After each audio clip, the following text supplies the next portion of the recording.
The faculty of the University of Hawaii are amazing people who do amazing work each and every day to create and sustain knowledge in this wonderful, amazing island.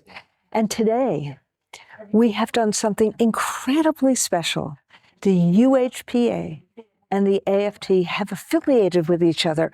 The AFT represents 70% of organized faculty in the United States.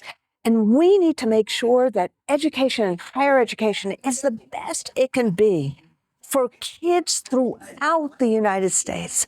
And the UHPA's affiliation is going to help do that, both on Hawaii as well as throughout the rest of the United States. We need to make sure that there's academic freedom, that we have the investment that kids need, that college is affordable and sustainable, and that we take on the issues of precarious labor and make sure that the faculty who do so much to create knowledge on this island are treated with respect and dignity. So today is a win-win for the students of Hawaii, for the faculty of Hawaii, and for the community of Hawaii and the community of America.